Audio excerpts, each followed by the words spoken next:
Hey everyone. I've been thinking about this for quite some time now.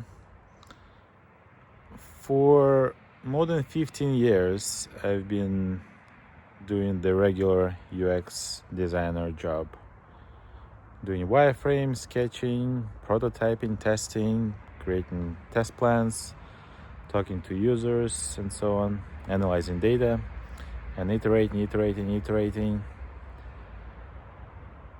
But with the recent developments and all this kind of AI stuff and AI tools that I'm sure you're familiar with, I started questioning what exactly will happen with the UX design profession in general, and how I should be learning and adopting new tools to stay relevant and to keep bringing value to the companies and to the teams, and making myself more future-proof. So after trying different tools, like from ChatGPT to Perplexity to Claude, mostly kind of generative AI tools,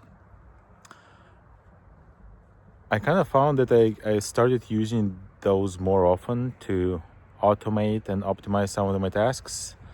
And I've been sharing my advice with some of the folks from the design community, just kind of sharing my own personal experience.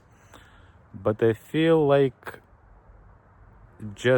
I'm just scratching the surface, and I want to dig deeper into different tools and actually see how these can apply to different tasks or activities within the whole UX design process, and research included as well.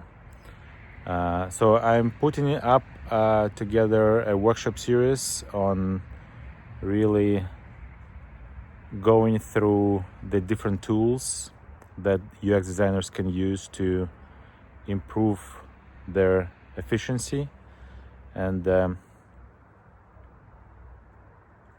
just kind of future-proof their career, and spend more time on the strategic and more important stuff than on the tedious stuff that ChatGPTs and the like will replace sometime soon, if not yet. So if you're curious, go to uxlavin.com. That's a landing page for this workshop series that I'm putting together, and take a look and reserve your spot if you want to. Cheers.